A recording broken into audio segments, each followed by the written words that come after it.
Welcome one and all to Umami Manga. I'm Petter and this is James. Hey! And for this special episode, we're joined by our very special guest and good friend Chase. Hey everybody. And the topic in today's episode is the manga Planets. At least I think it's just pronounced Planets. It's spelled kind of strangely, but I guess it's Planets, or... Something like that. I looked it up. It's Latin. It means wanderer, but that's like where the word planets comes from. Oh, thank you for notifying me. I had no clue. Okay, but that's good that's really fun to know. Yeah. It's planets. It's how you pronounce, the inflection. Not planets. Planets. No, I don't know. It's Latin, so you kind of have to do an Italian accent. Planets. Planets. Oh, that was bad. Oh, no. We're off to a great start here. So we were just talking about the Mario movie trailer, so... That's right. Yeah, Very well. So, Chase, why don't you give a little bit of an introduction of yourself and maybe tell the listeners a bit about what you do online? Okay, yeah, so I'm Chase. I also go as Spoiler Goblin on my YouTube channel. I've known these two for years now. We've done different podcast and YouTube channel stuff together for a long time, although it's been a while since I've worked with them. On my YouTube channel, like I said, it's Spoiler Goblin. I just talk about video game lore mostly. So if you like Sonic the Hedgehog, if you want to convince that Mario actually has a story, stuff like that, then go ahead and come on over and see what I do. Yes, you definitely do that. And it's funny. At this point, I think it's safe for me to say that James is the person I've podcasted with the most in total. Probably. However, Chase is the person I've podcasted with for the longest, kind of on and off, I would say, hands down. Because it's really been, ever since 2016, we've, I believe, done at least something every single year, more or less. Yeah, pretty much. So I think that's kind of fun. But we are going to be talking about the entire manga of Planets. So if you haven't read it, or watched the anime, I guess, because there is an adaptation that I haven't seen. But anyway, if you haven't, then I recommend you return to this episode after having read it. Because, yes, spoiler warning here. Brief background information. Planets is a manga written and illustrated by Makoto Yukimura between 1999 and 2004. The year after he finished this one, he went on to start writing Vinland Saga, which James and I have been covering on this podcast as well. And we've been absolutely loving it. Anyone who's been listening will know that. So yeah, it's very exciting, I think, to discuss Yukimura's previous work here on the podcast as well. And I thought it was very interesting to see kind of how a lot of the themes and messages that Yukimura included in Planets, he would later on kind of expand on and in my opinion, I guess, even perfect in his Vinland Saga manga later on. Obviously, there are differences, but I do think there were some things here in Planets that he kind of reused in a way for Vinland Saga. Obviously, we don't want to go into spoilers for Vinland Saga now, but I thought that was interesting to kind of find those little things here. I'm glad you said it, because that's what I was thinking. Awesome. Reading it through it. It felt like, now obviously the settings are different, characters and whatnot. The details are different, but it did feel like the philosophical questions he asks were kind of in its forming stage. Like he wasn't quite sure where he wanted to go with these questions until he got into Vinland Saga. And of course, Vinland Saga answers different ones as well, but It does keep some of the same themes and gives maybe more clarity to some of the, like I said, philosophical questions he brings up. That being said, you can definitely tell Planets is Yukimura's writing and his type of storytelling. And it kind of formed what really he wanted to be as a writer. At least that's what it feels like to me, and I respect it for that. Absolutely. I agree completely. I'll admit I haven't actually seen or read Vinland Saga. It's been on my list for quite a while now. I just haven't gotten around to it. So this really was my first introduction to his writing and his animating. So very good introduction, though. I'm very pleased with it. Awesome. I'm glad to hear that. So yeah, I can say pretty safely, if you enjoyed Planets, you're very likely to enjoy Vinland Saga as well. I'm sure. Because obviously, the tones and kind of the comedy and I guess the balance between serious kind of drama and stuff and the comedy is similar. I definitely would. Anyone who likes Planets, I would also recommend Vinland Saga. even though obviously the setting is very different. Mm-hmm. But yeah, no, I overall had a great time reading Planets. Do you guys have any other initial thoughts you'd like to go over before we get into the character discussions? So in some ways, I guess just kind of giving a broader look at planets, it does kind of feel like a ocean odyssey, astronauts being sailors, or vice versa, sailors being astronauts, and just kind of the mindset of discovering the new world, quote Yeah. unquote new world, and Hmm. and just combing the globe away from family and things like that. So it does kind of have that, yeah, ocean voyage type thing to it, and maybe that's just hard to avoid when you're talking about space and just going out to exploring new things. But I just thought it was interesting to see him take this futuristic space odyssey, but still have elements that you could see maybe even in our own history Mm. and maybe the mindset of people way back then or even now. Absolutely, yeah. I definitely like that aspect. I mean, and they even refer to the astronauts as sailors a couple times in the manga. Right. So yeah, it's definitely a parallel. I think that was probably intentional. Very well. Then let us go through the characters one by one, or at least the major ones. We'll touch on the smaller ones as well, but let's start by talking about Hachirota Hoshino. And the first thing I want to address here, actually, regarding him, is not super important, perhaps, but it's about the fact that Yukimura didn't color his hair in the first 2 chapters. Like he looks, if you just look at the panels, like he looks blonde, kind of, or at least that's I think what you would think if you didn't actually know that he has black hair. Although at the same time, I understand that the intention was always for his hair to actually be black. Yukimura just for whatever reason decided to not color the hair in the first 2 chapters. Or at least that's how I interpreted it. Well, hold up. Oh. I don't know if that's even true because let's take Yuri for example. In the color pages of the very first chapter, Yuri has black hair, but Hachimaki, which is real quick, another thing, they keep changing his name. Like they give him all sorts of nicknames. Well, Hachirota is his real name. Hachirota is his real name, yeah. But most of the time they're calling him Hachimaki. Yes, it's like his nickname. Because of the headband he wears. Because Precisely. Hachimaki is headband in Japanese. Yeah. So I'm gonna be calling him Hachimaki. But that's fair. Yeah. In those first few pages, yeah, he kind of had looked like he had lighter hair than Yuri, and Yuri was colored black, his hair. But then after after chapter 3 or something like that, it completely switches. And I also felt like the arc kind of changed too. Like suddenly he found a style that worked for him or something. That could be be strange. True. Yeah. Definitely a shift at some point. I'm not entirely sure when it hit. Right. Yeah. Like the first few chapters, you could tell he's trying to find the style that works for him, especially within the character designs. But you look at chapter 1 and chapter 2, it's just you could see the vast improvement. Absolutely. That's very true. I don't know, I'm looking at it now, and yeah, I didn't really think of it as much for the other characters. I guess it is not as obvious, but yes, there definitely is a difference there as well. But at least for Hachi, I was thinking, or I made up headcanon here. Oh boy. Because, well, throughout the manga, we do see, obviously time passes and several characters kind of change their hairstyles through the years, which, is only natural, it makes sense. And I was thinking that what if, during those first 2 chapters, during that time, Hachi was just, he had his hair bleached or, something like that. But and then Yuri bleached his hair as well? I guess you could say that too. Sure. But maybe not. Anyway, on to the actual character here, I guess.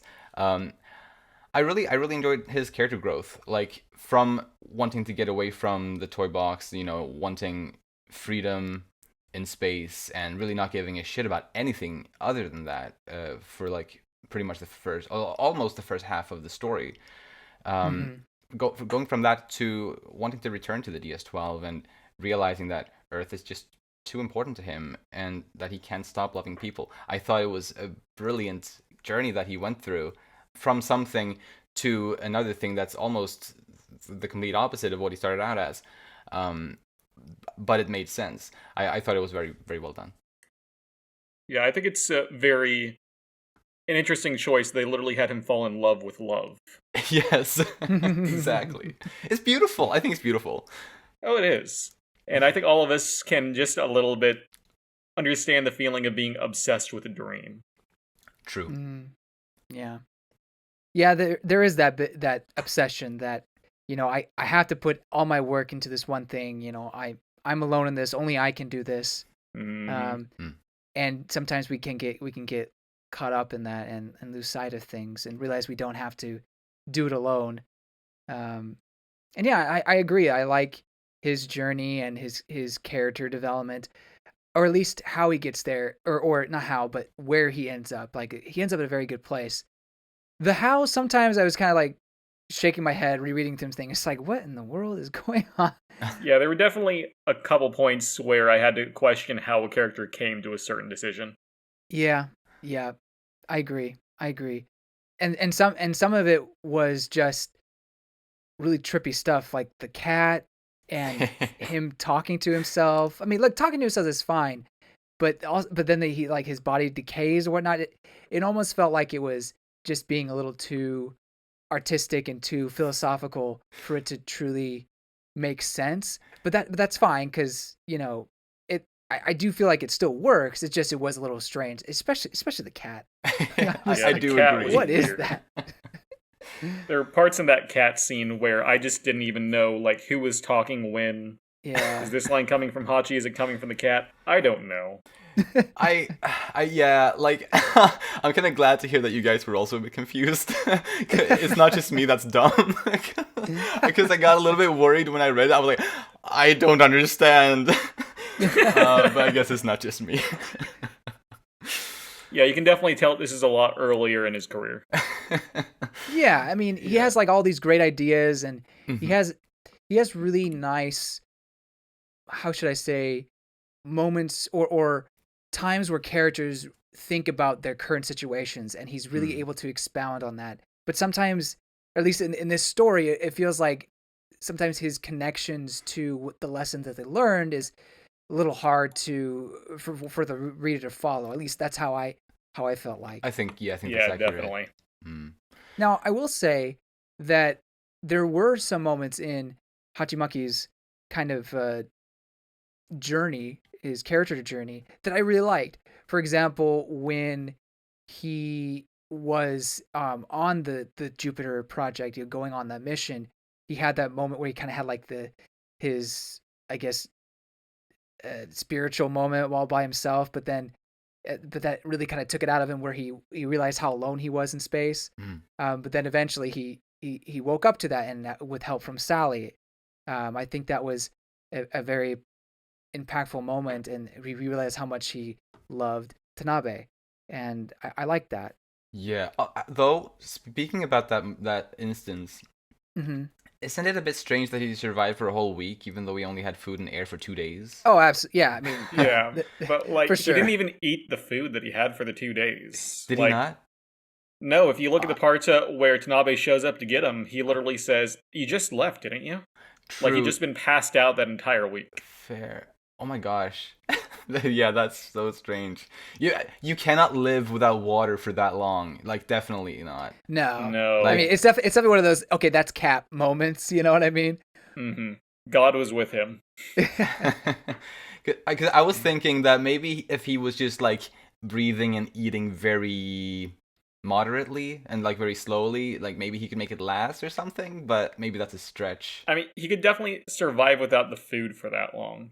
Yeah, and right. Yeah, if he was passed out, then he probably wouldn't be using as much air. The only question then would be the water. True, precisely. And they never specified the water. Like, they only said he has air and food for 2 days. I don't think they said anything about the water. Well, I wasn't going to say this, but my first thought was actually, like, how did he use the bathroom? That's fair. That's a fair question. I mean, yeah, even if he was just out there for 2 days. Right. I mean, I don't know. But goodness. I mean, that part is more so he was, like, slipping into the madness, if you will. He's really lost in thought. But I think, where he ends up and how he gets there after, kind of being snapped into it by Sally, I think it was a nice change, and then him going back to Earth, going to see Tanabe, and just their moment together. I don't know. I really like that moment for him, and I thought it was well done by Yukimura in showing us that. Yes, it was beautiful. Absolutely. But going back a little bit, there were some other moments earlier on that I also, or that got me thinking, and that I appreciate for various reasons. For example, the reason why he started to really kind of isolate himself emotionally from everyone. Mm. I maybe it was obvious, and maybe everyone has the same idea here, but I guess I just wanted to I guess suggest my idea as to why he did that. Was that I was thinking that he, like, as a defense mechanism in a way, he wanted to kind of get used to the isolation in case he would ever get isolated or kind of lost in space again. Then he would be prepared for that. Obviously, I think it's really sad kind of to just kind of push everybody away just on the off chance that you would in the future find yourself in that situation again. But at the same time, I can understand it still. I think it makes sense because it was such a big, terrifying thing for him that he wouldn't want to be in that situation again, especially not unprepared, kind of. So I think it makes sense, but it's tragic. Yeah. For me, I would probably point that towards actually his meeting with probably the first minor character we're going to talk about, of Harry Rowland, the older astronaut. Right. Because if you look in the first couple of chapters, Hachi seems to be a lot more full of life. You know, he's making fun of Yuri in chapter 1. True. But it's only after a couple of chapters that he really starts to go down that path. That's true. Yeah. And Harry very much is a character who did give everything to space, to the point where he committed suicide on the lunar surface rather than being forced to go back to Earth. I'm really glad you brought him up, because I almost felt like I wasn't, but now the blame doesn't have to go to me. No, I agree that he actually acts as almost, an example of what was going to happen to Hachimaki if he kept going this way, or if he, kept maybe not the right word, but if he followed in the way of space and being alone from that point on, he could have ended up like this man as well. True. Yeah. Yeah, for sure. Yeah, and it's funny. Like, I think there were several characters that kind of served a little bit of that purpose throughout the story, like in different ways. He was definitely like the first one, but I thought Leonov was a little bit like that, and Locksmith to a degree as well. Yeah, he's not quite as far gone as the others, but I also put Goro, his father, up there as well. Oh yeah, true. Yeah, Goro's an interesting case. Yeah. Just because, he's been in space for so long, and he still seems somewhat grounded to Earth and his family. Especially after that chapter you get with the backstory of how Hachirota was first born. Yeah. And everything like that. I mean, I think that kind of put him into perspective for me a little bit, and to show that, maybe he kind of had a same epiphany type journey that his son did, although they're definitely two different personalities. Oh yeah, for sure. Yeah. But yeah, I do see what you're saying though. Like, there is a bit of that lost in space kind of a thing. True. Yeah, definitely. Then there was Hachi's, or at least what I would call Hachi's turning point, when he ultimately didn't shoot Hakimu. Or Hakim. I feel like it should be Hakim, but in the book it's written as Hakimu. Yeah. But I feel like that's like a Japaneseification of Hakim. Yeah, I think so. Yeah, that could be it. I believe. That makes sense. I'm looking on the Wikipedia page now, and it just lists him on there as Hakim. Oh, it does. Okay. I know this Wikipedia page is mostly based on the anime, so... Regardless, I feel like Hakim makes the most sense. Yeah. Yeah. Maybe I guess we can call him Hakim. But anyway, about what I was saying, Haji's, what I would like to call his turning point when he didn't shoot Hakim, thanks to Ai's embrace of him in that moment. It was like kind of the moment when Hachi was either going to kind of become far worse than he already was if he had shot him, or what it became, which I think was the start of his redemption. For sure. So I think it's such a good and important scene, and I don't know, I thought it was excellently pulled off. I kind of disagree with calling it the start of redemption. Okay. Not to say it's an important point in his life. I think it could have led to something much darker, and obviously maybe something he wouldn't be able to turn back from, although that's debatable. But Mm-hmm. I think that that's just one moment, one instance in a life, or at least it gives him an understanding that maybe I do have feelings for this girl, or maybe I don't have to do things alone, which is, if he had take that shot, it would be him taking the world alone, like, taking action by himself instead of relying on others.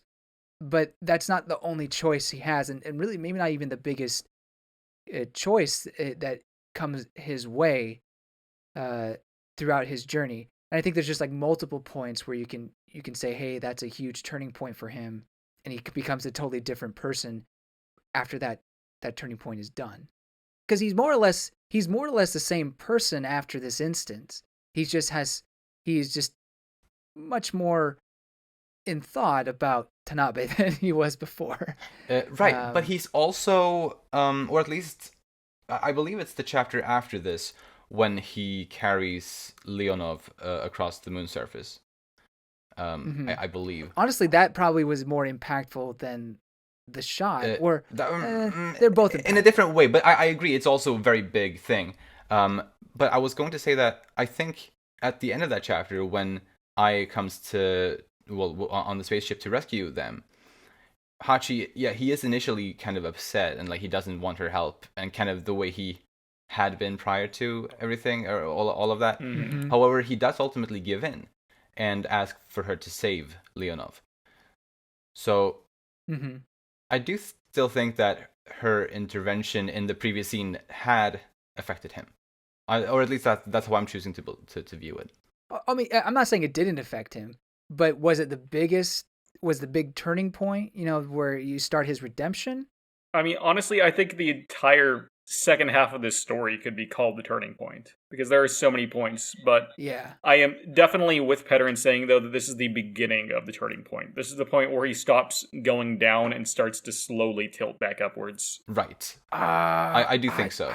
I don't agree with that, because he has lower moments, like that exact scene with, I can't remember the Ukraine guy's name. I think it's Leonov, I believe. Leonov. Yeah. You were saying it, but I could. Leonov. That I think that was a lower point for him. And then when he, for example, when he's lost in space, just in the grand cosmos of it all, and how insignificant he is, that's probably his lowest point, I'd argue. I mean, I see your points, but maybe we'll have to agree to disagree. That's fine. I didn't mean to go so long. But I like how it is so kind of arguable. Like different people can view it in different ways. I do think that's in a way good writing, because it's I think we all come from different perspectives, kind of into kind of how much we value different types of challenges, or whatever you want to call it. Mm-hmm. Yeah, I will say that with that scene you bring up, it is the start of him thinking about Ai Tanabe and what she means to him, and really like coming to realize that he doesn't have to face it alone. So that is an important moment as well. For sure. I will not disagree with that. Right. Yeah, but then kind of, as you alluded to earlier a little bit, how there was that moment when he just wanted to see her, he wanted to just hear her voice, and so he went to visit her. I thought that was such a cute moment from him, because it was kind of the first time we saw him act that directly towards something like love, kind of. Yeah, I think even more interestingly, that was the first time we saw him willingly go to Earth. All the other times he'd done it had been very, like, he didn't want to go back for his healing process in the first part of the book. Right. He didn't seem very happy to go back to see his family on his time off. But he chose to go back for her. Yes. Oh, yes. That is beautiful. And the moment when later on, I believe in the same chapter, when he went there, when they were walking away from her parents' place, the moment when Hachi hugged Ai after he gave her back her will, I think is possibly my favorite scene in the entire manga. Not only is it him returning the hug that she gave him earlier in the story, but it also, again, just all of the emotions kind of just laid bare, as well as this understanding between these two characters. It made me cry when I read it, and I think it's just I thought it was an incredibly powerful scene. It certainly was. Yeah, for sure. I just love how happy and content he seems when he does come back and they kind of just confess their feelings for each other. I mean, there really isn't like a real confession. They just kind of they really both say the moon looks delicious. Yeah. Oh yeah, that was it's like, well, I guess we better get married. I love that. Which I didn't think about till now. There's an old Japanese saying where the moon is pretty is basically saying I love you. Oh really? It's like the poetic way of saying the Japanese say. It's because some writer said it. Oh, this is how the Japanese are saying. I'm sure he was trying to be artistic and whatever. But anyway, yeah. So maybe there was a reference to, that phrase. Maybe. I like that. I believe Hachi had kind of really gone. He had gone through most of his character growth before they departed for Jupiter, I believe. Yeah. However, I don't think it was until after he kind of got on the ship to Jupiter and until after that journey started and he got all that downtime that he told us about, or that we got to see a bit of as well. It wasn't until then that he fully got to understand his own emotions about it, I think, and kind of the importance. Like that was when he understood, I think, the importance of his loved ones, like completely. And I think that was really necessary as well. Even though, yeah, as I said, I think he had already kind of made the growth for him to also kind of analyze himself and understand himself. I think that was also crucial. And so in a way, it's good that he did get to go on this 7-year trip for that. Yeah, for sure. And like before he even went on that 7-year trip, that's when he went back and all the things we just discussed and how he marries Tanabe and everything. That's how that all happens. So during his voyage, he's married, he has all this knowledge, he has time to think about that, and that's where he gives like his final kind of last words, or not last words, his first words in Jupiter. Yes. And I think it was a nice culmination of his character journey and what he's learned. And as you said at the beginning of the discussion, I love to love people. Or, well, actually, no, that was not right. What was it? What was it again? He can't stop loving people. Yeah, he can't stop loving people. That's what it was. So I think it's a beautiful bow to put on his philosophy journey. Definitely. Yeah, definitely. Yeah, it's like I thought it was kind of funny and beautiful how, like, because initially the captain of the spaceship, he wanted to write a speech about something that everyone can appreciate and understand and all of that, and for that to be the first words spoken from Jupiter, but he struggled coming up with anything. So Hachi got the honors to do the whole thing, and he spoke about love. Genius. Like I don't think there's many things that are more universal than love, and so I thought I thought that speech was beautiful, and it was a phenomenal way to end the manga. Yeah, it was. Do we got anything else on Hachi or any one of the smaller ones related to him?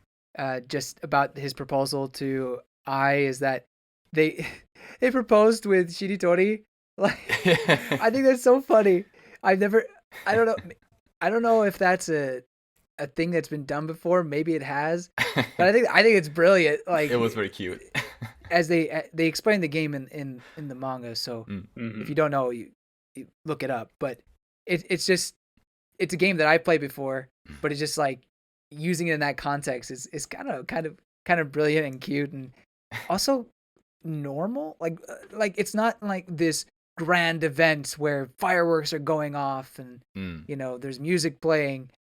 It's just they're just playing a simple game, and he just like, boom, marry me. Yes. Like, Kekkon-shou. Like it's great. It is. Yeah. And he won the game. Exactly. He won the game, yeah. Boom. Man, you suck at this. It's not the same sound at all. Yeah. Oh, they're so adorable. They are. My heart. I'm gonna be honest. Like, I did not like their chemistry at first. Yeah. I was like, what does she see in this man? Mm-hmm. Especially when she was the one that kissed him and that thing. I will talk a little bit about that later, actually, when we talk about her. I have some things to say about this.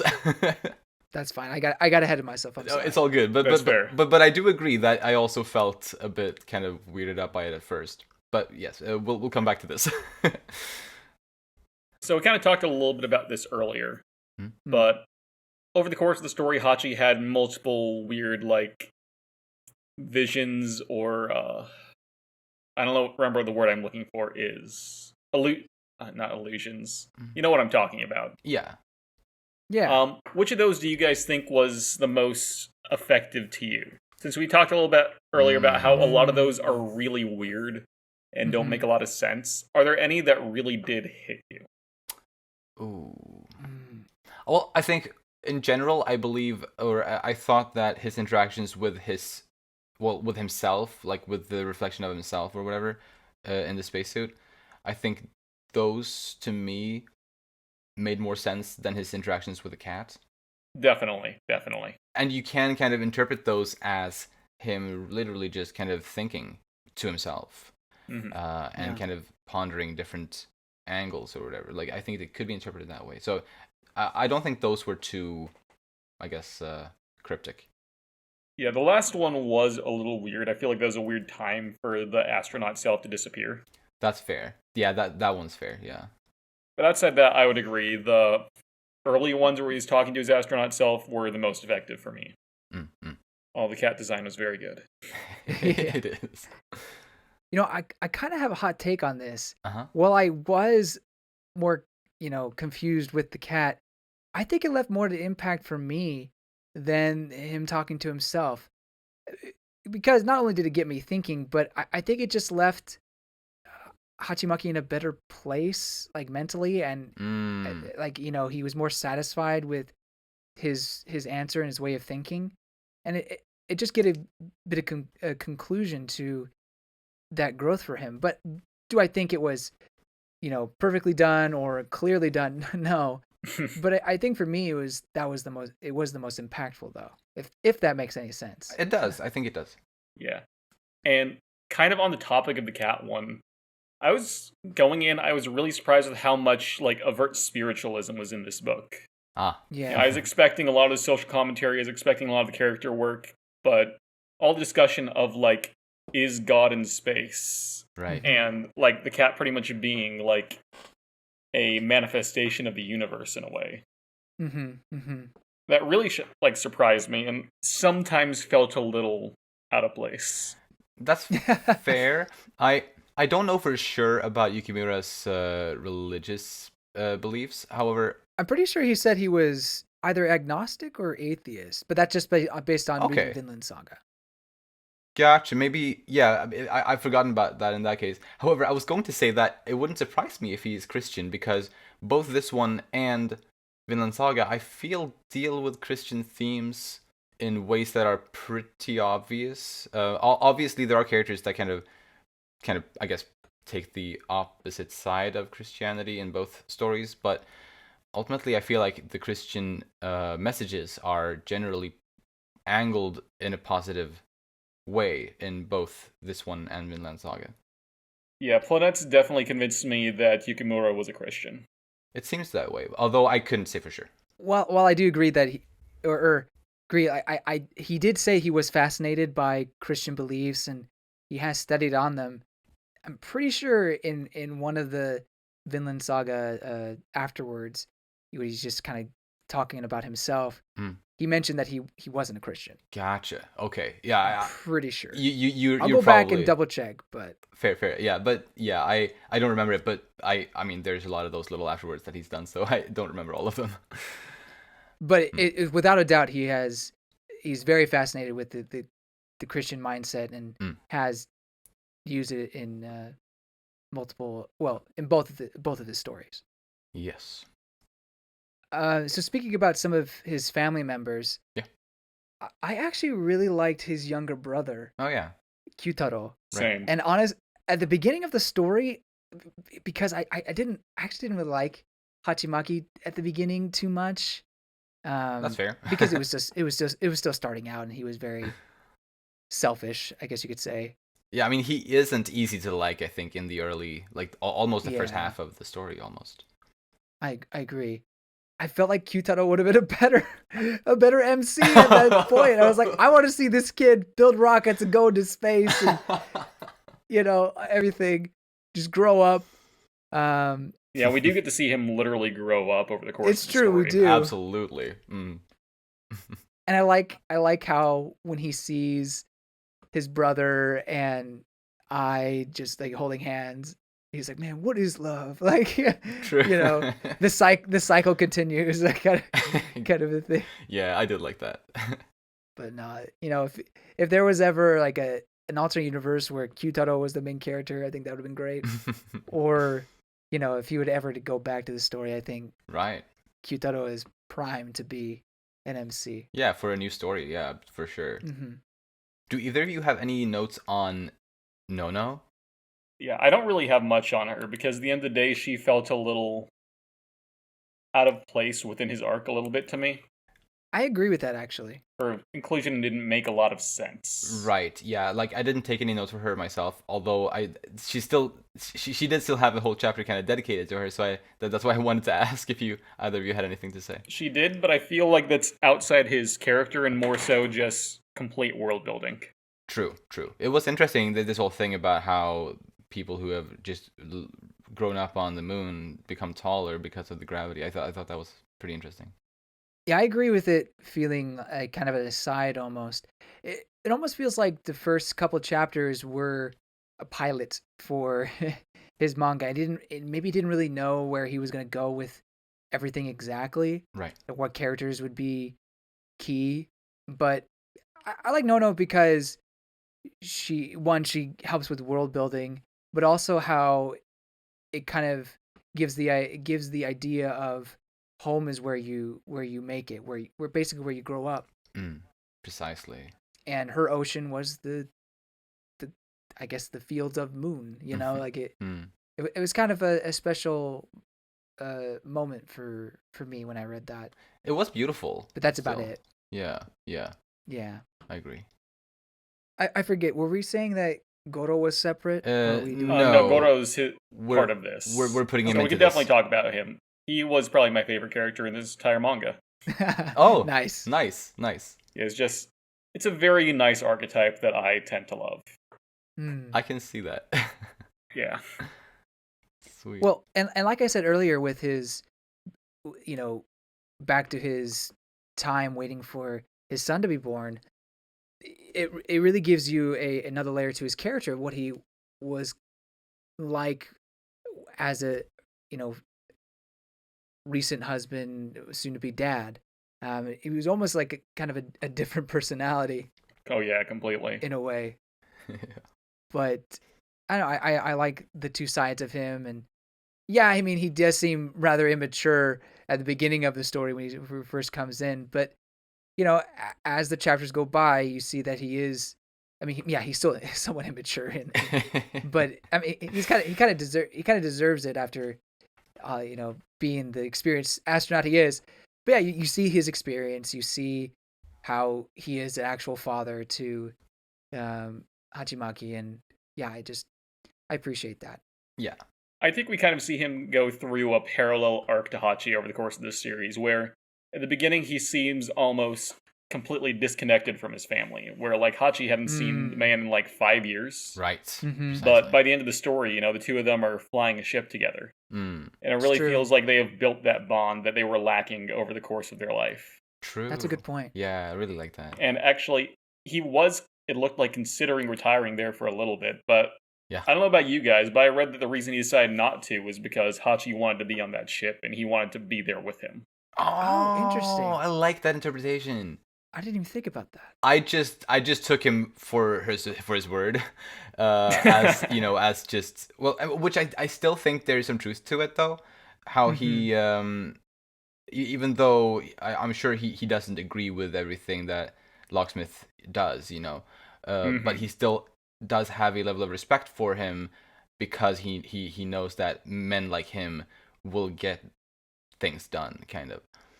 I do still think that's true, but I love your interpretation as well, and I can definitely see that as like an additional kind of contributing factor to that. Yeah. I don't have anything else to bring up around Hachi. How about you two? Me neither. I think I'm good. Cool. Cool. Then let's talk about Ai Tanabe next. Or I should say Mrs. Hoshino. That's how she wishes to be addressed. Although, even after that chapter, no one ever calls her Mrs. Hoshino. They keep calling her Tanabe. I know. I think Baron does, but that's it. Does he call her, like, I know there was that one time on the bench, but that was still in that chapter. True. Like, I don't know if we see, or I don't know if he ever addresses her outright after that. So, but I guess we can assume that he continues to call her that. True. Very true. But yeah, I thought it was kind of funny how it seemed like she just kind of gave in to everybody calling her Tanabe eventually, because she doesn't correct them or anything by the end of the story anymore. She's just accepted that she will be forever Tanabe or something. Mm-hmm. But I like to refer to her as I, because that's never incorrect, I suppose. Yeah, and for those of you who aren't aware, we kind of referenced it earlier, but I is the Japanese word for love. Yeah. And that very much is an encapsulation of her character. Absolutely. It's almost a little bit too on the nose, but I can't complain, I guess. That's what I was thinking, Pedro. That's what I was thinking. But it's fine. It's whatever. It's good. So she was abandoned by biological parents or mother or whatever as a baby, but luckily, however, she got to grow up with two good parents anyway. And we learn in the very first chapter where she appears that she is a slow learner, and that seems to apply to not just space stuff, because she also started speaking very late compared to other kids.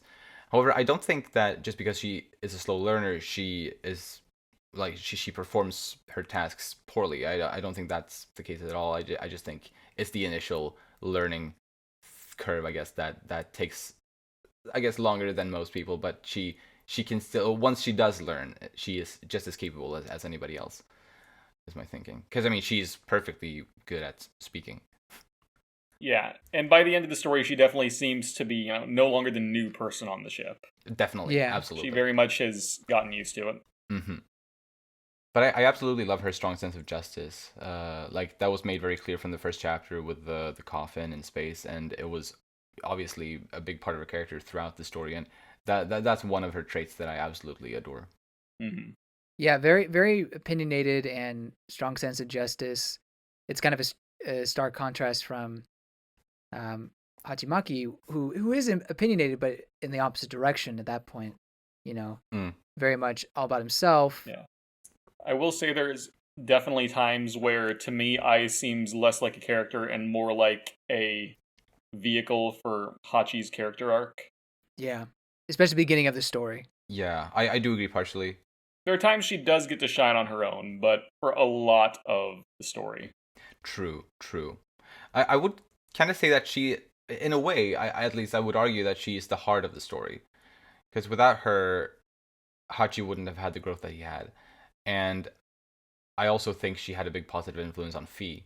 Yeah, definitely. And I think, just in general, a lot of the positive things that came in the story really came thanks to her being there. And I don't think any other character could have really made those things happen the way she did. That's definitely true.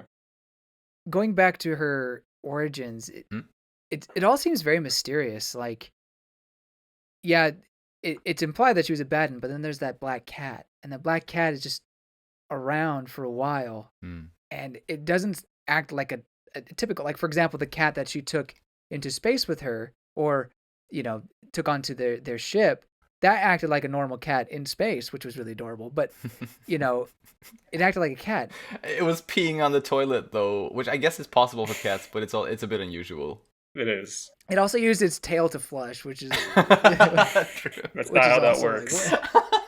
How does that work? I don't think they could do that, but... Anyway, the cat that was near her when she was left on the porch, it almost acted like otherworldly, or and I think it's very telling that the chapter where we get that backstory and we see that cat is immediately after we get Hachi's spirit journey with the god cat. Exactly. Oh yeah, exactly, right. Exactly. So that's what I'm thinking is, while I'm not saying that she, like, the god cat placed her there or whatever, but maybe there was some sort of connection, divine intervention if you will. I definitely think so, because there's points Yeah. where people ask her like why she wanted to go to space, and she doesn't really have much of a clear answer for that. It seems That's almost true more too. like instinct than anything. True, right. She just knows that or once she has been up there for a while, she just knows that she feels at home there. But you're Yeah. right. She doesn't really know why yeah.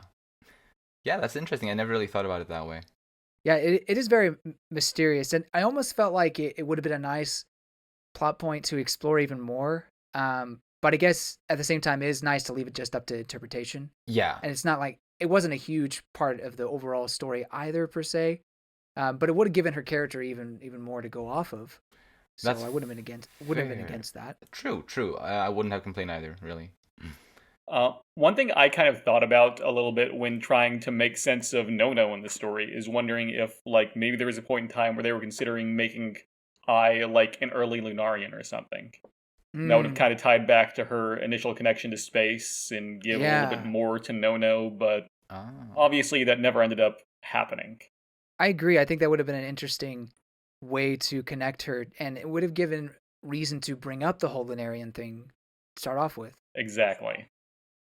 But as we were touching on earlier a little bit about, I think we all, at least to some extent, found, or at least initially, found it a little strange how she, or kind of why she kissed and embraced Hachi in that moment when she did, and kind of why, like, what did she see in him? Like, what was the appeal kind of in his character for her? Yeah. And at least for me, that was definitely a bit shocking at first. Yeah, same. And confusing, kind of. Since he had made it pretty clear that he didn't really care about anything other than space. Yeah. And he had even been, I mean, they were pretty much constantly fighting. Like, it wasn't very good between them, really. But they did have at least one nice moment in the first chapter where she appeared, when she puked on him. Yeah, that was pretty that nice, was really close. Bring them together. How did you know that's what I was gonna bring up? I can read your mind. No, but that's lo and behold not what I was actually gonna bring up. After she puked in his face, which I'm a little bit disappointed we didn't actually get to see it, but whatever. I just want to see puke in zero gravity. See what that's like. Anyway, I think we're fine. I think we're perfectly fine. Hot take, I know. So, I'm gonna agree with you. Yeah, we had that like one shot of coffee in space, and I think that's all we need of liquids. Yep. I think we understand That's good. That's good. I got the concept. That's fair. Anyway, back to my points. So, after the puking, when he came into her room when she was resting, he told her this whole thing about that anyone can accomplish anything as long as they have, I guess, well, the right motivation for it. I think that line spoke to or at least based on the way I interpreted her kind of face reaction after he told her that. So I think that was a nice little moment, very small moment, of course. So I wouldn't say it's enough for her to like have feelings for him or anything like that. However, there's also the fact that feelings like these are hard to control and maybe even hard to explain a lot of the time. So there is that, I guess, factor as well to take into consideration, that we can't always understand or explain these types of feelings or emotions. That is true. So with that all said, I'm just saying that I guess I can buy it. I can buy her emotions there. Yeah, I didn't really understand their chemistry before, like that first hug and all of that. But once they actually started having a relationship, the chemistry was definitely there. Oh, absolutely. Yeah, I do think that the kiss part was almost unwarranted. I mean, it was a bold choice, and it certainly stopped Hachimaki from pulling the trigger.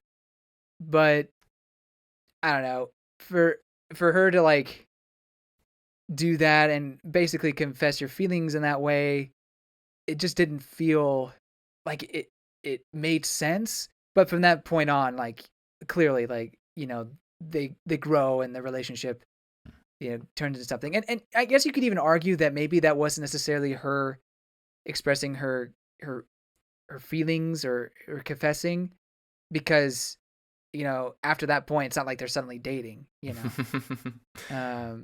But it does still seem like a sudden and maybe not warranted act, but I guess it did get him to stop. Yeah.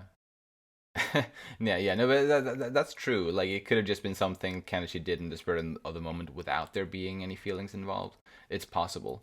Yeah.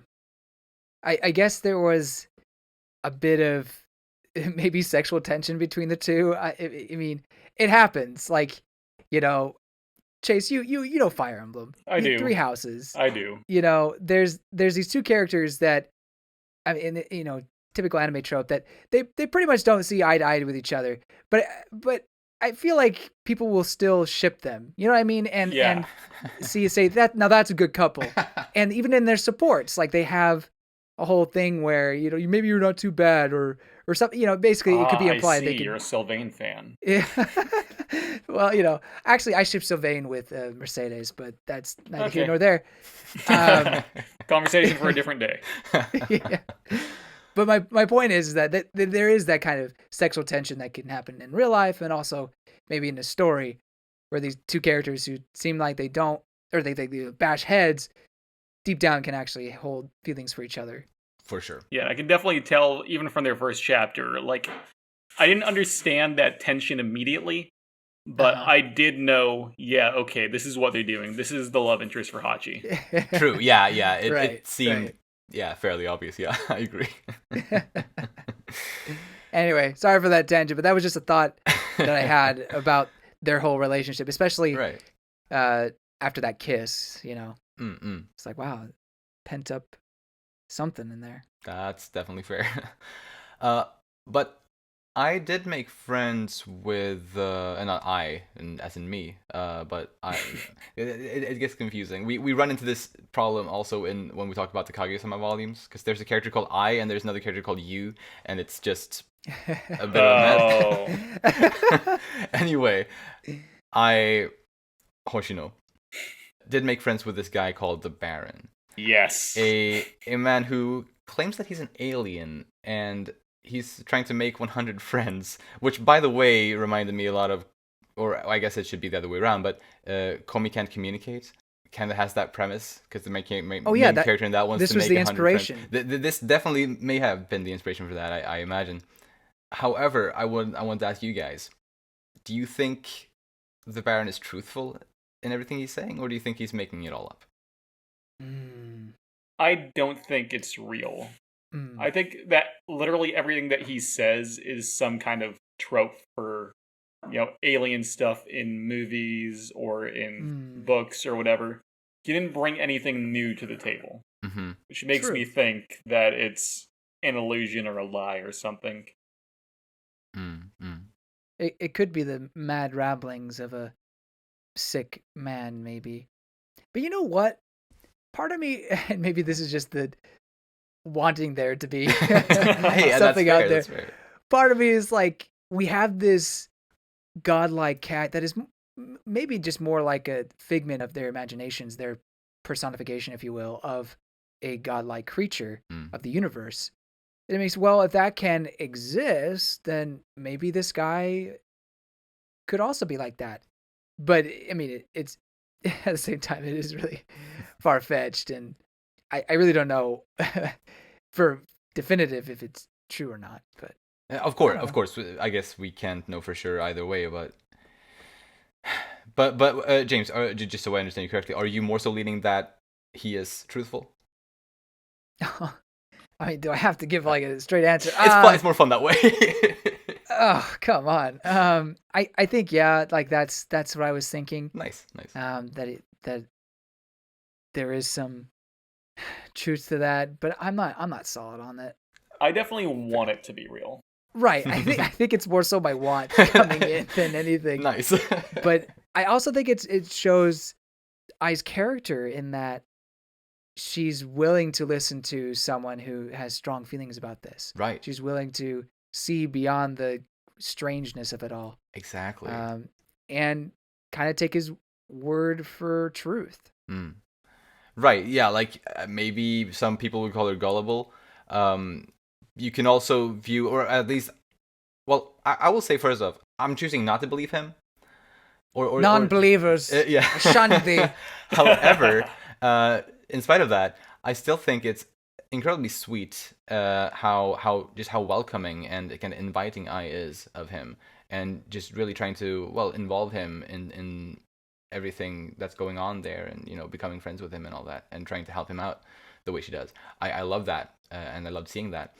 And I don't think that he is like malicious or anything like that. No, However, not at all. that I still probably do not think that he's truthful in for whatever reason he's the things that he's saying about being an alien is not true somehow. Yeah. Whatever's going on back there. But yeah. Yeah, I'm sure he believes it to the very bones that I can agree with that. That's definitely. I don't think he's just making it up for whatever reason. I mean, it could also, maybe there's some he maybe has some trauma or whatever, but I don't think, I think that's missing the point of his character in a way. But I also, Roxy, that she has very little to say, but I mean, hey, she's interested.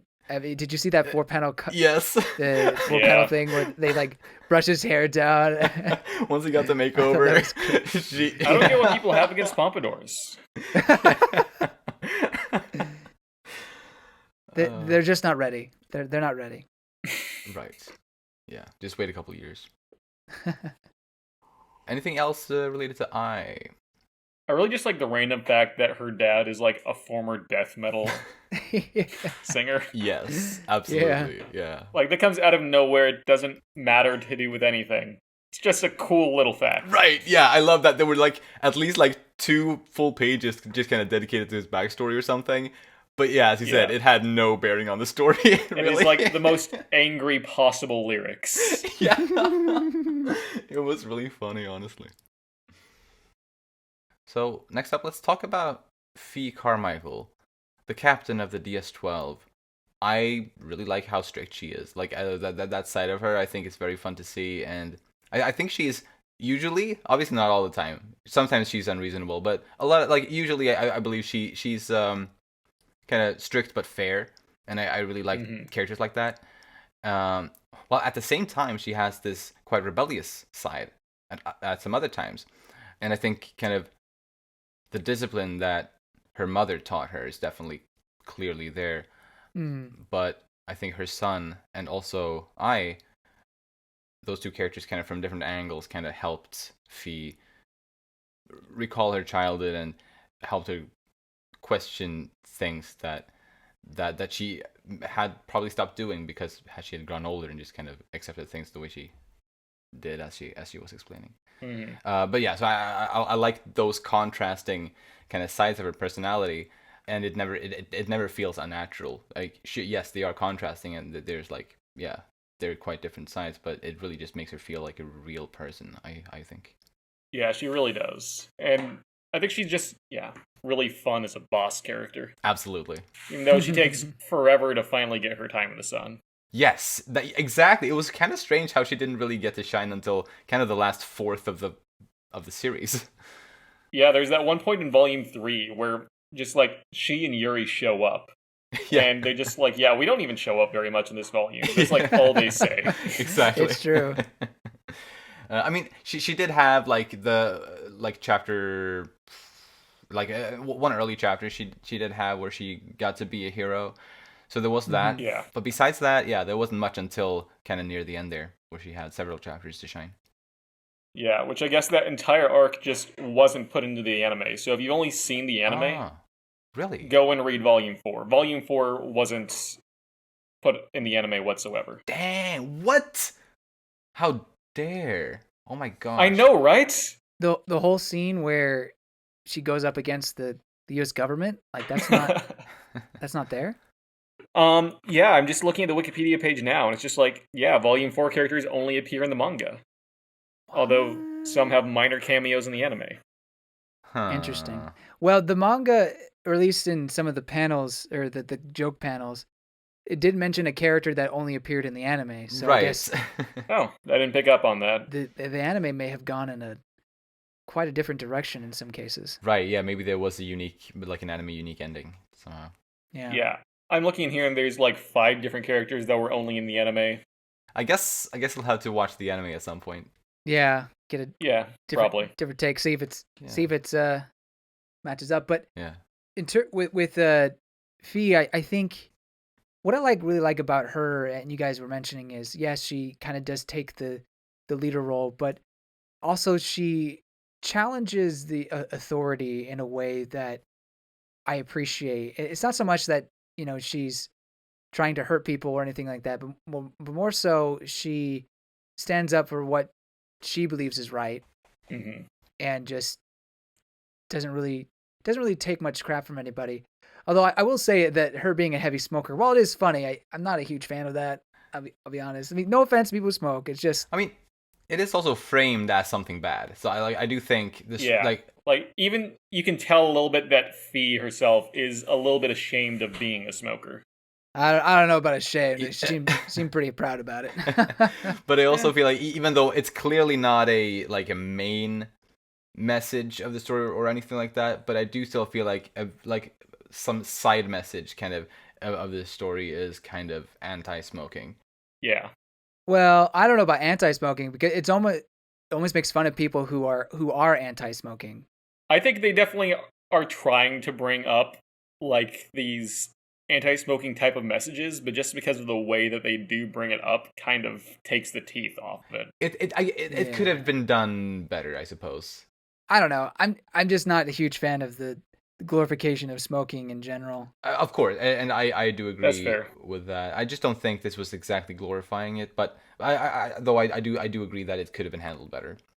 There's a whole panel where they give Tanabe a smoke, give her a chance to smoke, and they remember that as a good time. It's like, no. Okay, okay, that's a fair point. That's a fair point. I mean, look, people can do what they want. I get it, but I also don't want to.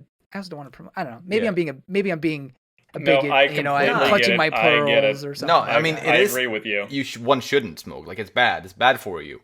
It is legitimately. You shouldn't smoke. But yeah, it is. Yeah, whatever. But anyway, but I think someone said it's a minor thing, a part of her character. It's not a huge thing, but it is a thing, and I just wanted to bring that up. Definitely fair. Yeah.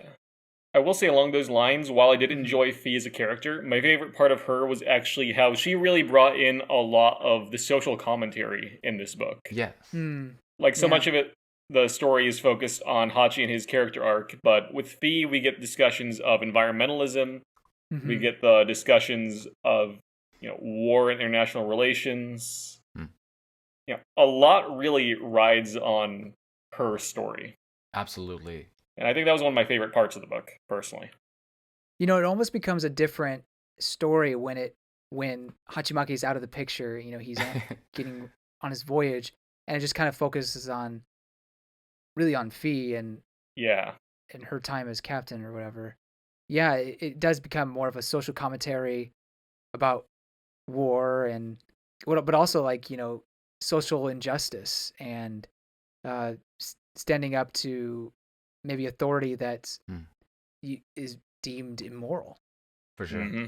Yeah, there's so much. I think my favorite kind of thing that was addressed like that through her, or partially through her, it was addressed in some other instances as well, but it was kind of the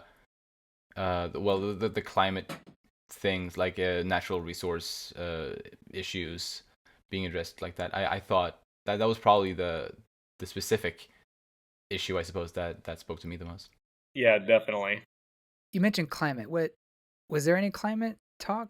It wasn't direct, but I think that all discussion of smoking tobacco being polluting was kind of leaning in that direction. Right.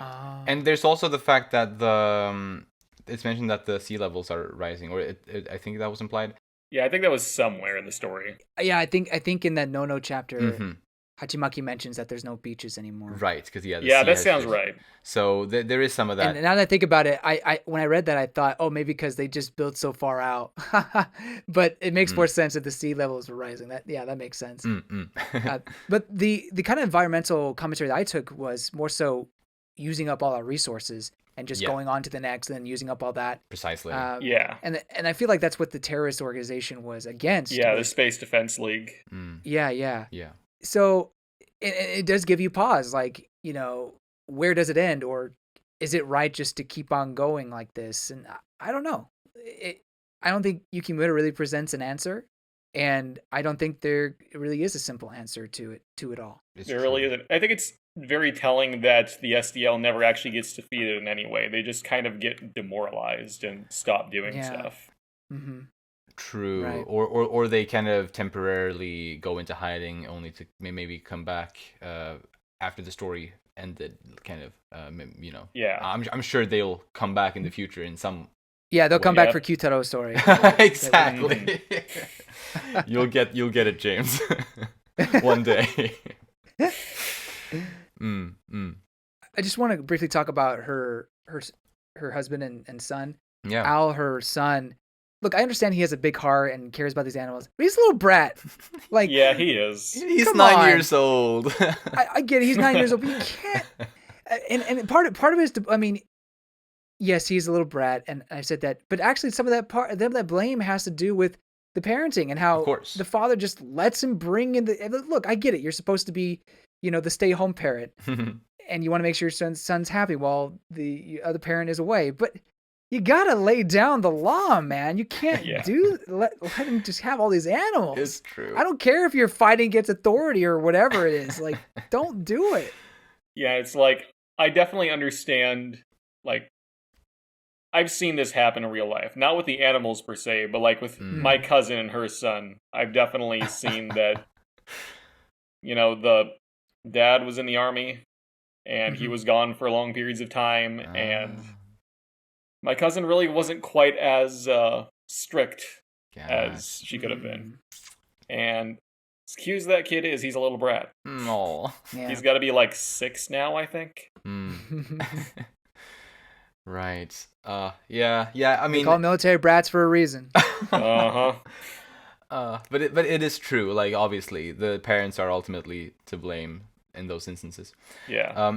That said, though, I do think that kind of the bond that they have as a family, Fee and her husband and her son, but at least by the end of the series is beautiful, and I think they have a good chemistry together there. Yeah. What is still kind of sad, though, I think, is that Fee and her mother don't really have any kind of good relationship, seemingly. Yeah. So that's kind of sad. Yeah. We don't really see a lot of her mother, do we? Not too Not much. really. I mean, we see her in the flashback a bit. Precisely. And then when she called her, when, the whole fabricated footage had been on TV, she called her not because she, or at least the way I interpreted it, it wasn't because she worried about her daughter or anything like that. It was because the shame that she thought that her daughter was bringing to the family, in a way. Like, it was embarrassing for her to be her mother. Like, that's how it seemed to me. And that's just terrible. Yeah, and that really brings up, like, the connections between Fee and her uncle, who very much was also a shame on the family. Uncle Woodhouse. Oh my gosh, his story made me so sad. Yeah, that one hit me. Yeah. And you know what?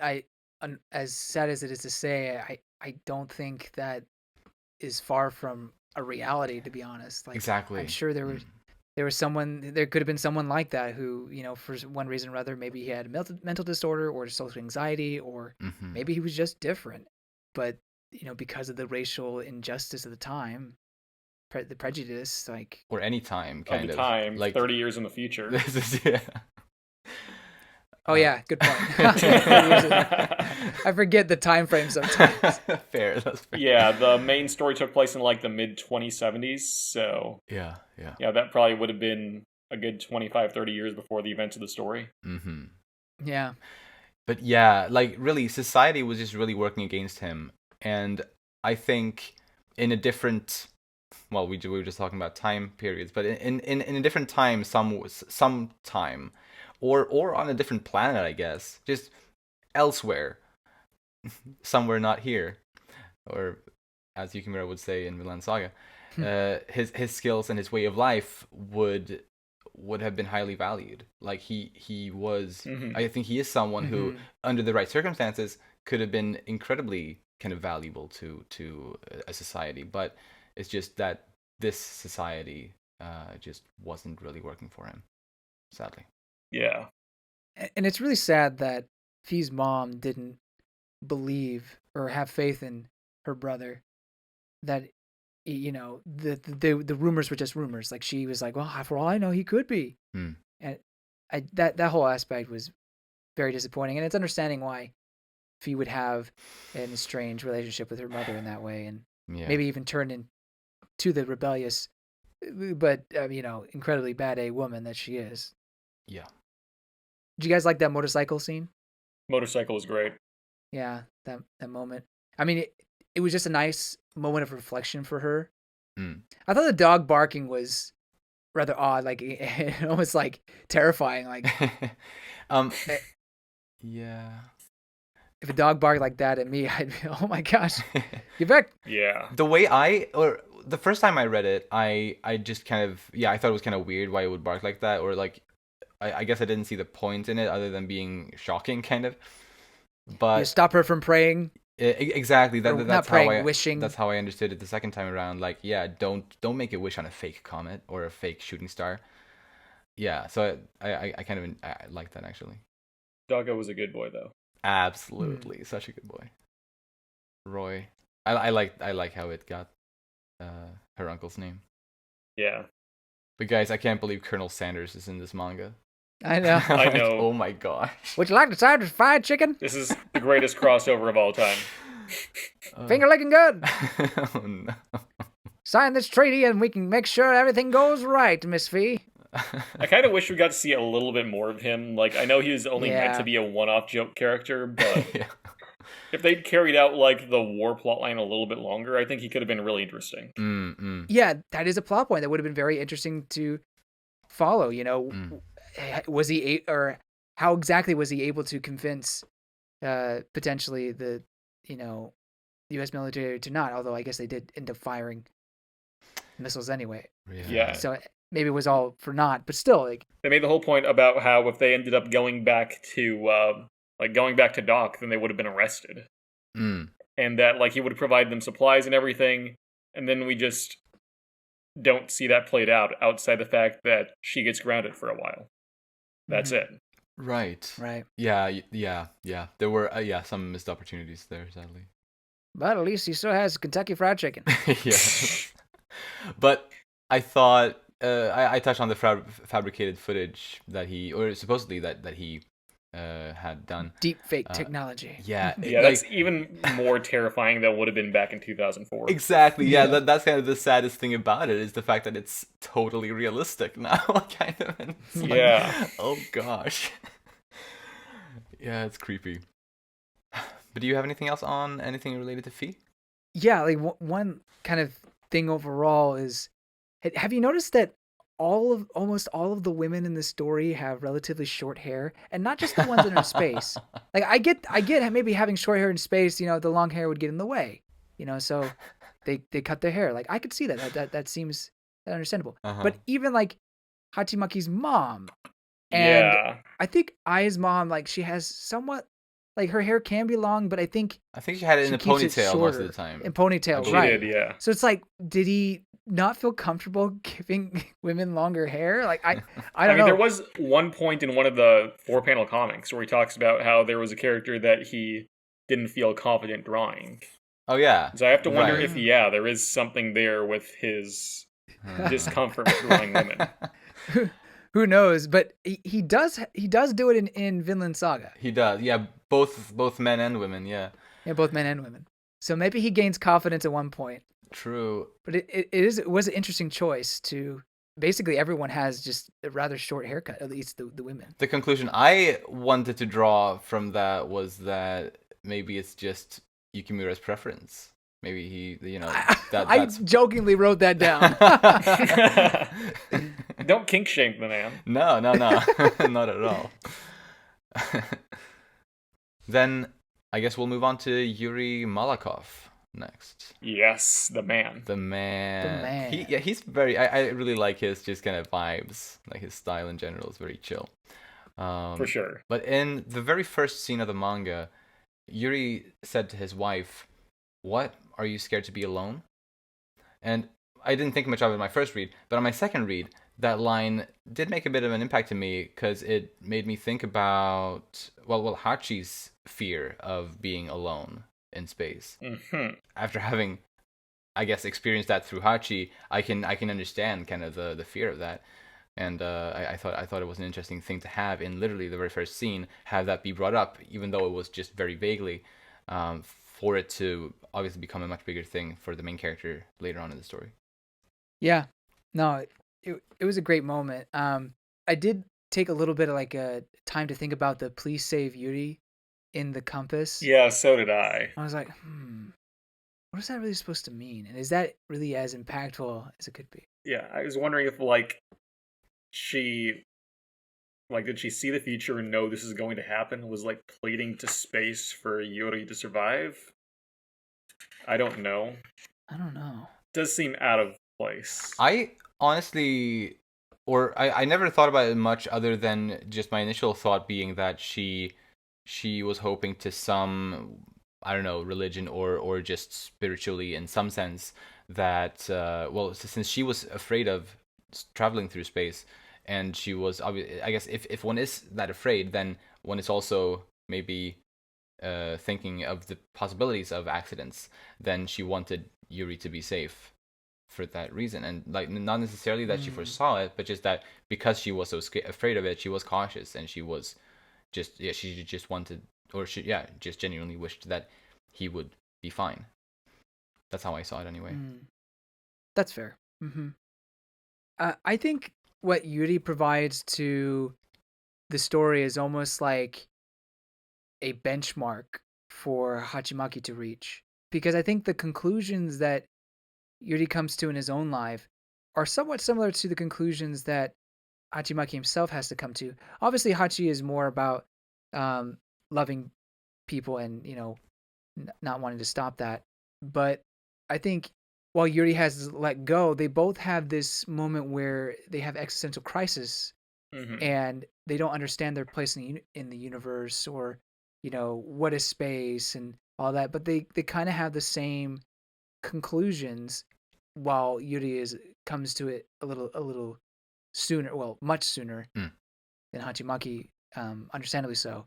Yeah. So I don't know. I felt like it was kind of a benchmark for him. Yeah. And to that point, it is interesting that it seems like Yuri almost reaches the end of his character arc in chapter 1. Yes, yeah, exactly. That is the conclusion to what seems to have been multiple years of his life. Or at least when he's talking to Kyutaro. Right. Yeah. I think that was also a very important moment and conclusion for him. But yeah, after that, he, other than just kind of support, he doesn't really have much character growth at all. Yeah. It's like he had done most of his growing, pretty much right away, which is fine. Oh yeah, totally. But I think it's especially about kind of the revelation of kind of everything is outer space, kind of, or we're all in space, right. Kind of regardless of where we are, we're in space. That was definitely a thing that he and Hachi both understood. Yeah. Although on different, at different times and in different ways, kind of. But yeah, and I think with that idea that we're all in outer space, in that we can't, or I guess we can be alone, but there's no need to be alone in space because we are already in space. And I think that was maybe a message that Yuri needed to learn as well. After his wife passed away, he probably felt alone. Yeah. But understanding that where space really is, I think that helped him a lot. Definitely. Yeah. Yeah. One thing I'd like to bring up regarding Yuri is I find it interesting just how varied the backgrounds of the characters in the story are. Because in a lot of anime and manga, especially Like, if you go back to older times, like the 90s, almost all of your characters are Japanese. But this is a story that, even back then, before anime and manga were really such a huge hit worldwide as it is now, we had characters from Russia, from Ukraine, from the Middle East. True. It's something that you don't really see much of, even today, honestly. Yeah, absolutely. Yeah. Yeah, I mean, obviously, most of it is pretty much only Japanese characters, which, I mean, makes sense. But yeah, and we had Fee, who was American. Yeah. And yeah. It's I do really like that as well, and it also kind of contributes to the fact that this all is like it takes place in space, where we are, well, we should be kind of united, or which I guess the story isn't completely about that, but at least, yeah, the main characters are from all sorts of different places in the world. Yeah. Mm-hmm. Yeah, I think that kind of carries over to Vinland Saga in a way as well, because that's all about a whole different race of people. Yeah. So it shows that Yukimura is very, I guess, an outward thinking person or a worldwide thinking person versus only thinking about what's next to you. Yeah, and I know Japanese culture can very much be not in support of that a lot of times. I mean, I know they're better about this than they have in the past, but Japan does have a very strong isolationist history. Indeed. Yeah. Yep. That's true. Yeah. And as far as Yukimura goes with his manga writing, I believe it was during the year between finishing this and starting Vinland Saga, he did a short manga on just a few short chapters, which does take place in like feudal Japan, I believe. Oh, that's right. Yeah. For Our Farewell is Near. Yes, that's right. Yeah. Which is included in the Vinland Saga physical releases. So I guess he has done Japanese stories as well, but obviously a small minority of it compared to his other stuff. Yeah. And of course, we do have multiple Japanese characters in this story. I mean, both Hachi and Ai are from Japan. Right, and their families and everything, so yeah. Yeah. Indeed. And speaking of Ai, I thought it was kind of funny how Yuri, in the first chapter where Ai appeared, he already then started to suspect that Hachi liked her. Mm-hmm. I like that. Shipping from chapter 1. He could tell. I was like, oh, there's some sexual tension here. Yeah. And I will also say, my absolute favorite single moment in this entire story was right after they all saw the cat, like, peeing in the toilet. And just, like, the look on Yuri's face. And he's like, I need to go update the logs right now. I love that, too. so funny. Got anything else on Yuri? Not really. For as interesting of a character as he is, I mean, like we said, his character arc is mostly done before the events of the story. Mm-hmm. And outside the very opening, he doesn't really have a focus section of the book. Right. Yeah. Indeed. Yeah, out of the crew members, he's probably like the least prominent, although still great. For sure. Very well then.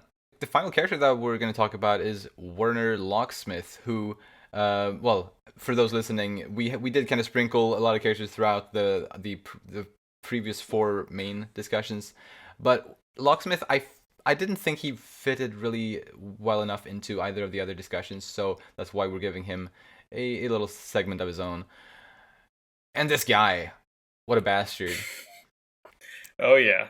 Like, I think that Goro really describes him the best with saying he is going to get everything done no matter what it takes, even though he sacrifices literal hundreds of lives throughout the story. Yeah. Yes, dreadful.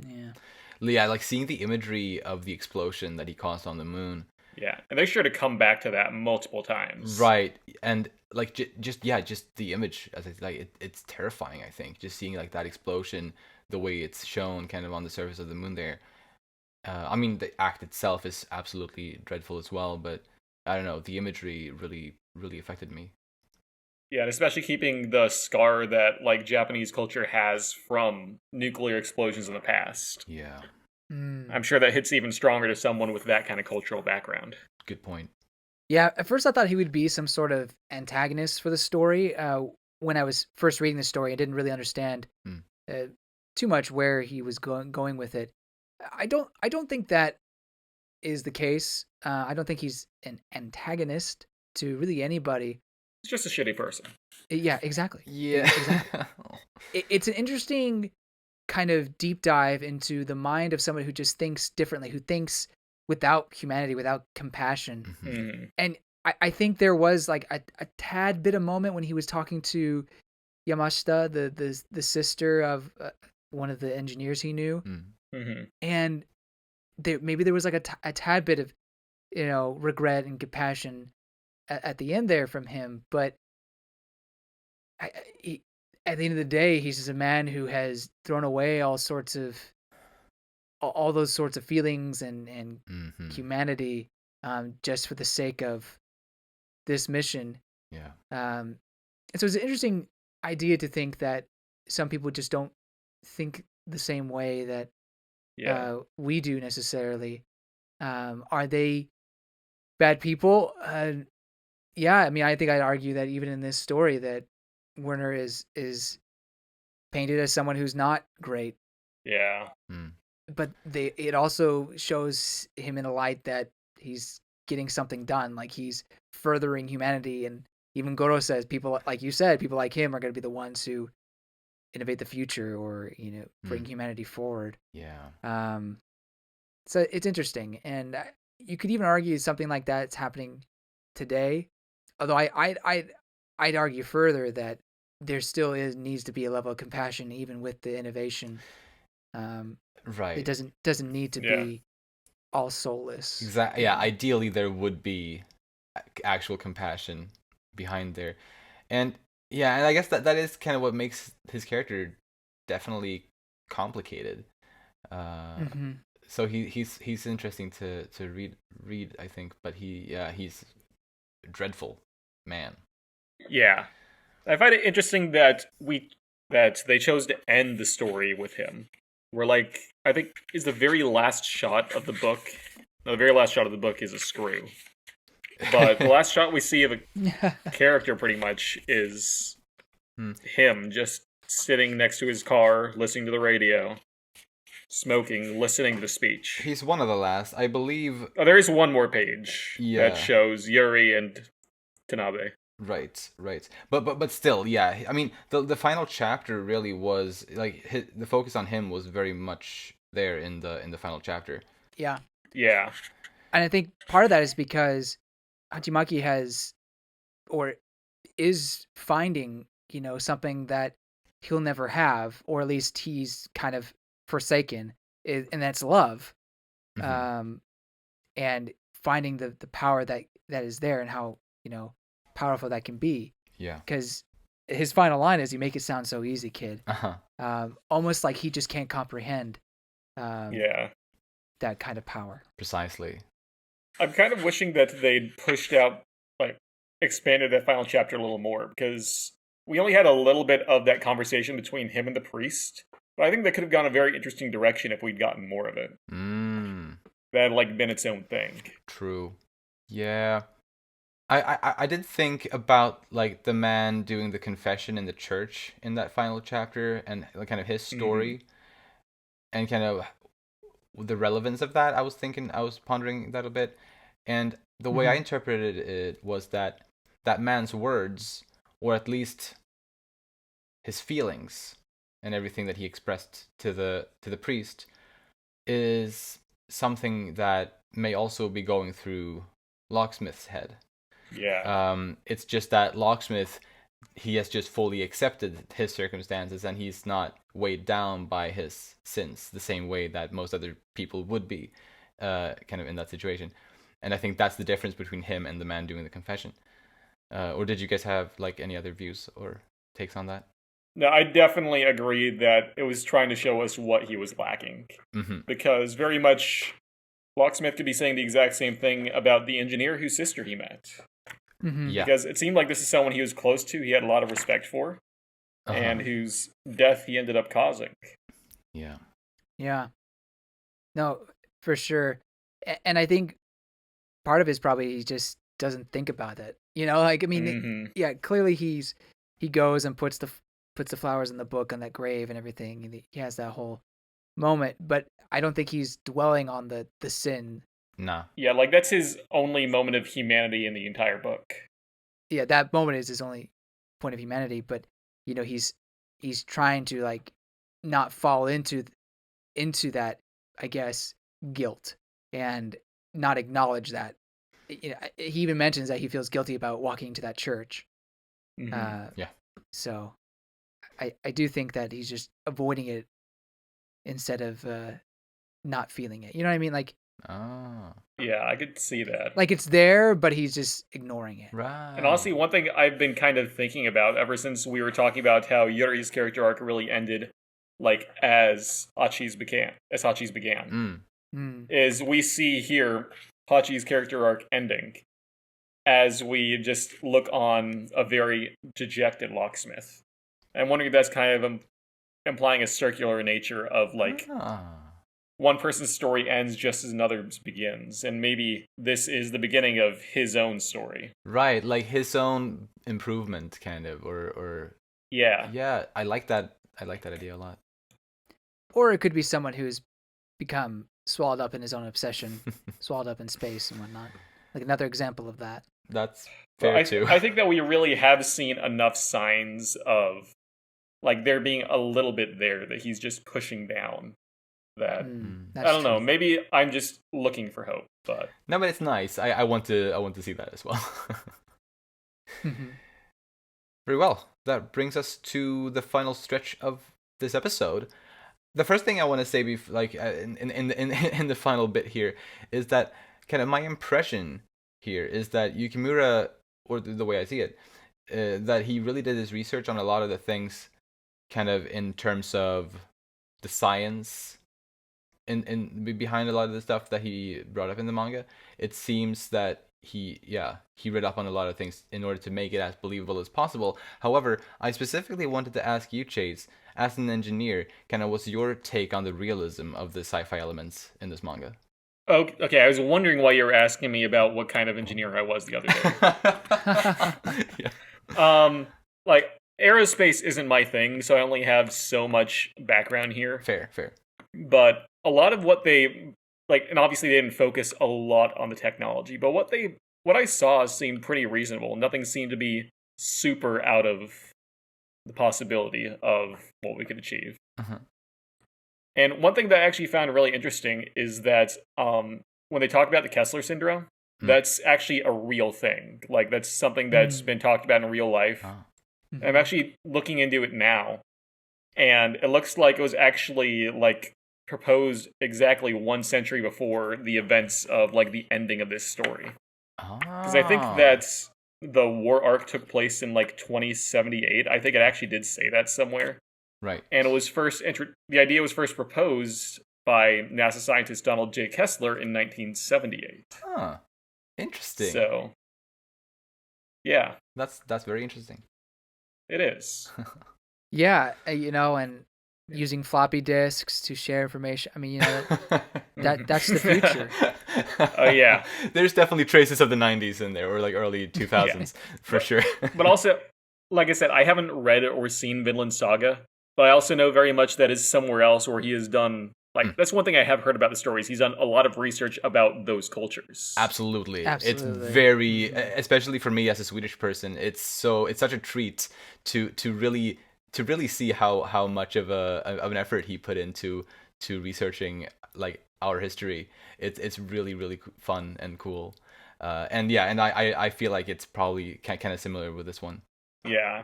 So that definitely seems like something that he's very strong at. For sure.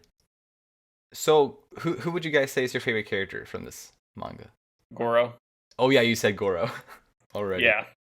He's great. I love him. Awesome. What about you, James? Sally. No, I don't know. I mean, that's fair, I guess. I definitely took some enjoyment out of certain. I didn't say no. I don't know who my favorite character is. I really like Hachimaki's journey, but he was also one that really bugged me at the beginning. I was a little preachy, but I liked her relationship with Hachimaki. I'm not gonna say Kyutaro, even though I would love to see more of him. There just wasn't enough, but I do think he would have been interesting. MC, gosh, I think my favorite character might be Fee. Nice, Very good pick. That's fair.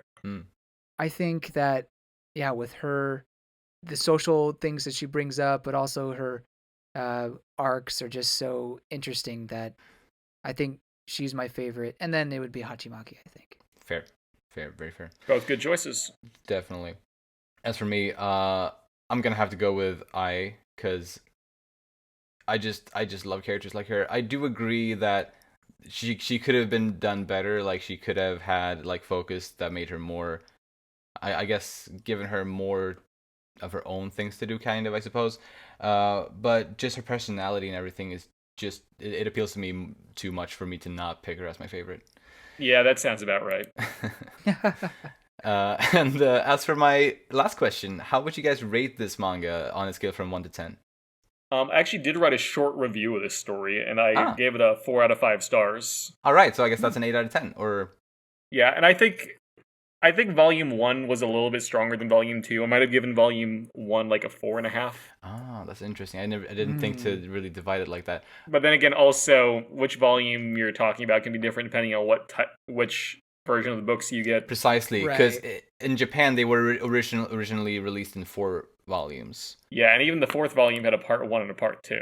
Oh, I didn't know that. So, yeah. I didn't know that until like 5 minutes before we started recording. Gotcha. Well, it seems like you liked it at the very least. Oh yeah, I definitely loved it. Thank you for convincing me to finally pick up a manga for the first time in like 5 years. Awesome. I'm glad we did. Well, that's great. I am glad to hear that. So how would you rate it, James?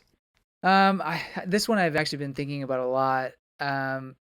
I think my love for Vinland Saga is tainting me a little bit because I feel like Vinland Saga is such a masterpiece. I know this is not Vinland Saga cast, but I know that Yukimura can do even better. Yeah. So I'm kind of sitting between a 6 and a 7. Okay. I think I'm gonna sit at a. I'll sit at a 7. I'll sit at a 7. All right, that's fair. But yeah, you're right. I mean, obviously, having read Vinland Saga, obviously one will compare them. And for me, Vinland Saga is a 10 out of 10 for me. Yeah, same. This one is clearly not, but it does still make an 8 out of 10 in my book. Okay, that's solid. So I'm very, very happy with it. Absolutely. So Chase. Yes. Your assignment is to go read Vinland Saga. I'll get to it. Yeah. It's much longer than this one. Oh, I know. It's been running pretty much since he finished this one. Basically. Is it still going or is it done? It's still going. It's still going. Of course it's still going. Do either of you have any closing words you want to give before we round off this episode? Nothing particular about the book, but thank you both so much for having me. It's been a lot of fun getting to chat with you two again. Thank you so much for joining us. Yeah, it's been a blast to have you on Yes. for this episode. Absolutely. And anyone listening, be sure to check out Chase's YouTube channel, as we mentioned at the beginning. It's called Spoiler Goblin. And, he does videos on gaming lore and a bunch of other things. So definitely check that out. We'll have a link in the video description for you to find him easily. Yeah, I had these two on a couple months ago. Right. Or maybe a while ago. So that was actually when we started talking about doing this. Yes. Yeah, that's true. Oh, that was about the 3DS, right? The 3DS shutting down and yeah, it was. So actually that might have been... It was a good while ago. But that was also fun. Yeah, definitely. I should have you guys back on there at some point. Would love to I be will there. look forward to it. Lovely. For anyone who's new to Umami Manga, by the way, we do cover a bunch of other manga series, kind of volume by volume. We don't usually do an entire series in one episode like we did here. But the series that we do cover, volume by volume as they come out, kind of are Kaguya-sama Love is War, To Your Eternity, Spy Family, Free Run Beyond Journey's End, Vinland Saga, of course, Kaiju number 8, Jujutsu Kaisen, and Asadora.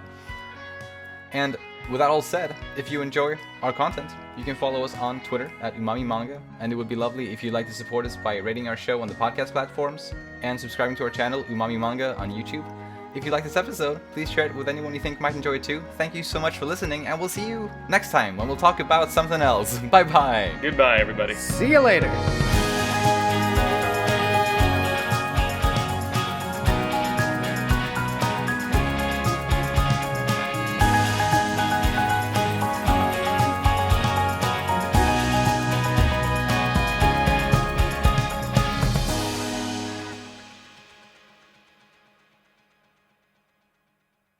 mean, didn't Peach kiss Mario on the nose at the end of Mario 64? Yeah. Yeah. I guess that's kind of hot. Mario was in it for the cake, though, man. True.